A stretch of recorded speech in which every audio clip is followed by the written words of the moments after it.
Man, there are some things about the movie Ash that I really love, but its striking visual qualities sometimes actually get in the way, and one surprising element did a ton of damage to my engagement. I'm Peter Franson from christiangeekcentral.com and Spirit Blade Productions.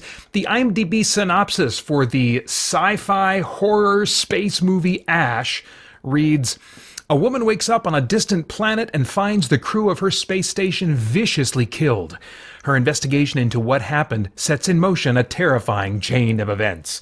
Now, watching the trailer for this thing was really what sucked me in and made me go see this at a theater. Had a limited release. It's coming to Shudder because it's distributed or produced or whatever by them.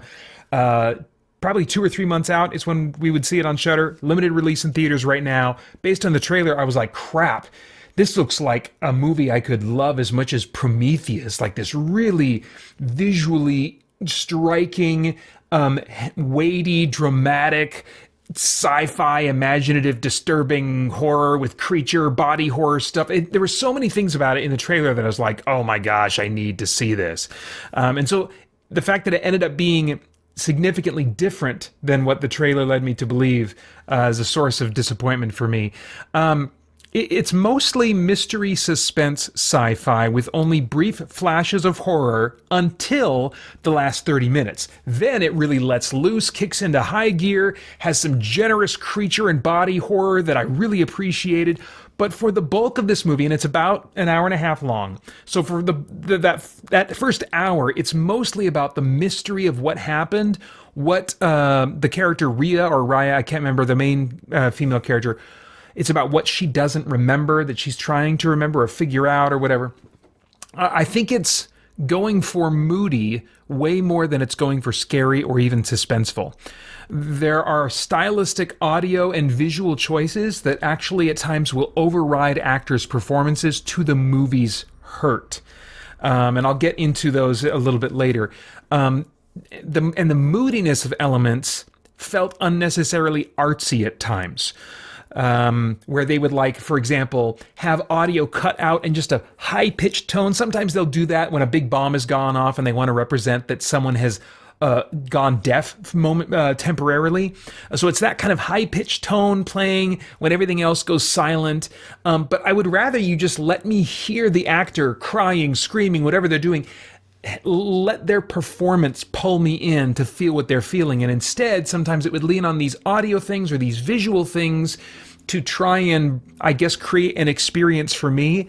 And that may work for other folks, but for me, I really engage dramatically and emotionally with a movie very much based on the actors' performances, and are they pulling me in and helping me believe that what they're feeling is real and that it's something that I can in some way relate to. I did remain curious about what the main character didn't remember, why she didn't remember it, but it was an intellectual curiosity. I didn't feel a need for her to remember. I didn't feel how important it was. It wasn't important to me that she remember. When the reveal came at the end of the climax that had all the creature body horror stuff that I did enjoy, well, once the reveal came and we kind of passed that high point, I was ready to be done, but the movie kind of took a little bit of time wrapping up. It was probably about 5 minutes or so after that I was like, I didn't need all this. I'm ready. Hit, show me black screen and director credit, and then I'll walk out of the theater. But no, they wanted me to stick around. They're taking their time, going for some moody stuff, I guess, again. I think that would have worked. I would have liked maybe that quieter release if I would have actually felt tension in the climax and in the events leading up to it. And I'll get to the big tension sucker in a second here. Cast and performances, I think these are solid performers. I mean, Aaron Paul from Breaking Bad is what he's most known for. This guy's a really solid actor. He gets top billing. He's not the main character, but he's like second to main. But I don't think this is his best performance, and I don't think anyone in the cast is going to be winning Oscars for this. I would have liked it if the supporting cast had the more real, grounded feeling of Ridley Scott's Alien. Admittedly, they were allowed to do a lot of improvisation, and that does change the nature of scripting, production, stuff like that. So I get that, why a director might not want to make that choice. But even so, the more you feel like you can relate to these characters and you find them likable in some way, the harder it is to see them offed or to watch the main character live in the wake of losing them.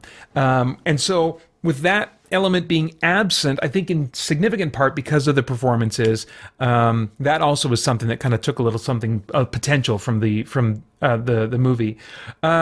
But the performance tone, I have to say, might have been up against the lighting choices. When actors are wearing masks, when they're in low lighting, when the camera is further away, all of these things are going to determine how expressive an actor chooses to be, whether or not they do it all with their eyes or whether they get maybe their head involved in some motions and stuff. And I can't help but wonder if the nature of the dark lighting, it was very often dark, and I'll get to that in a second. I'm going to talk about visuals in a second, but I wonder if the lighting choices left them feeling a little bit like, I don't know if this calls for something a little bit stronger or a little bit more laid back. Yeah. So let's talk about the visuals, because I think it was one of the strongest elements, but also at times a detriment.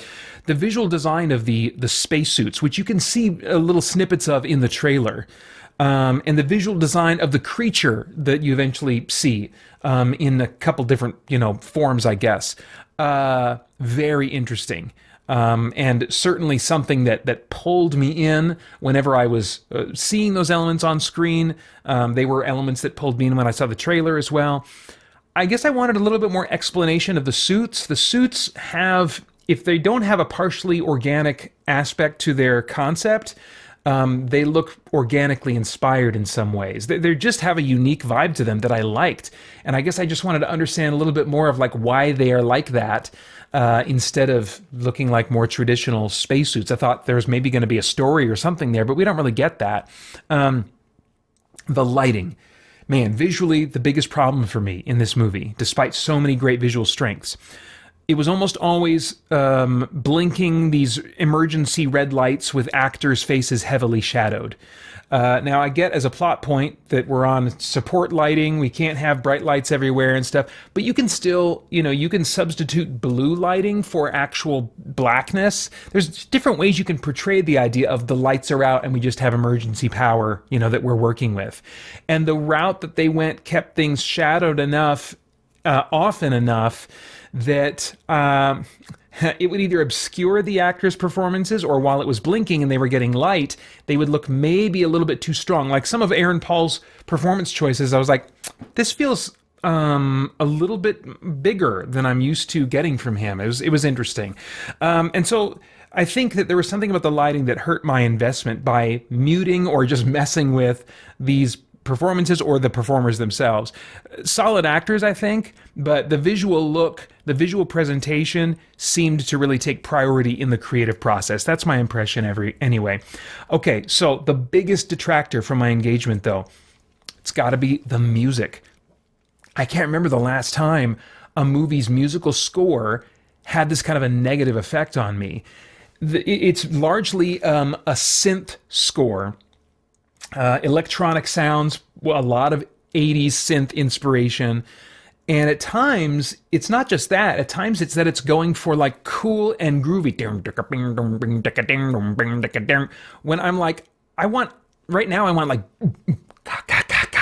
want something that's like atmospheric, something that feels like the horror that is happening in the story, the suspense that you're wanting me to feel. I don't want to feel cool and like, okay, we got to figure this out, gang, And that's what the music was making me feel a lot of times, when the situation, I think, in other movies would have certainly called for something more suspenseful in the music. Other times, the music would use that synth brass to kind of create some moodiness, these long, drawn-out, modulated synth tones, simulated brass sounds. Felt very Blade Runner-y. To the point of actually kind of feeling gimmicky. Like, okay, I get it. Yep, this was a sound that was big in the 80s, big with Blade Runner and stuff, but I wanted something in those moments that wasn't evoking another time period. I wanted something that felt legitimately dramatic to me. Now, I suppose some people are going to be wired to receive that music and just naturally feel a different way than I do. But that is not what those sounds evoke for me. From beginning to end, I felt like the music stole dramatic weight and suspense, and even made scenes border on cheesy B-movie territory. Really surprising, the effect that it had on me. But that's what I noticed throughout. It's like, oh my gosh, this music. Okay, so what about themes? Is there anything of moral, philosophical, or spiritual significance in the themes of this thing that can trigger some worthwhile thought or conversation?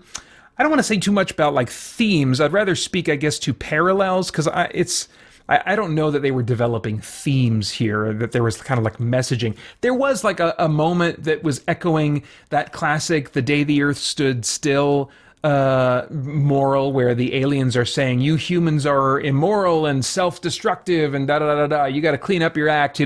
We've seen that in a lot of different ways in a lot of different sci-fi movies, and there's a moment like that in this movie.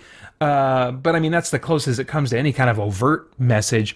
Possibly, though, I think there are some parallels, given what's going on in the story, to those times when we are asking ourselves, or maybe fail to ask ourselves, am I the problem, or is it everyone else?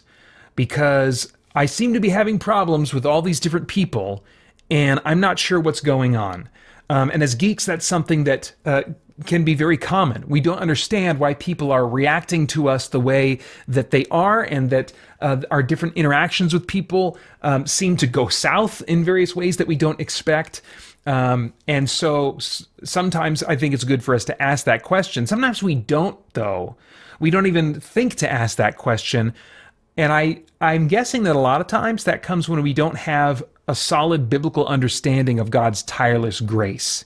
Because understanding God's tireless grace for us, in my experience, allows us to take those hard looks in the mirror and accept what things are our fault, without being utterly broken or demoralized. Or broken in the right way, maybe, is what actually happens. That's something that happened for me years ago when our boys were really young, and I just kind of had a breaking point where I was finally able to let go of all my tension, my sense of entitlement, and the thinking that like everyone else is doing something wrong, I'm the one that's in the right.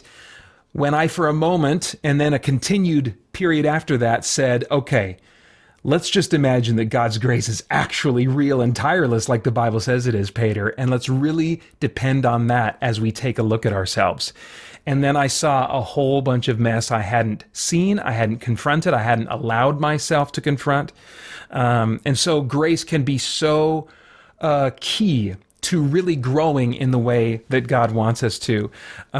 Leaning on God's grace, it's the key to our maturing. It's the key to our growth as Christians. Ironically, I found that the legalistic, rules and works-focused Christians that I've known are the ones most stagnant in their faith, the ones that are maturing the least, and whose good works are superficial and motivated by fear and insecurity.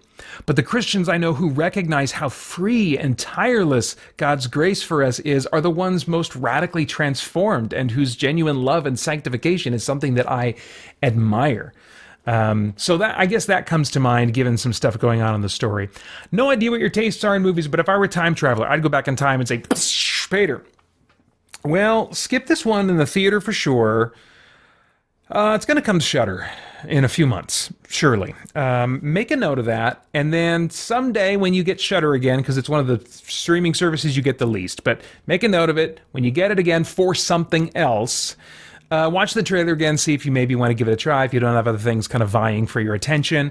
It's probably, though, going to be a second screen experience until those last 30 minutes, which are actually really enjoyable for where they go with the monster concepts and visuals and stuff like that.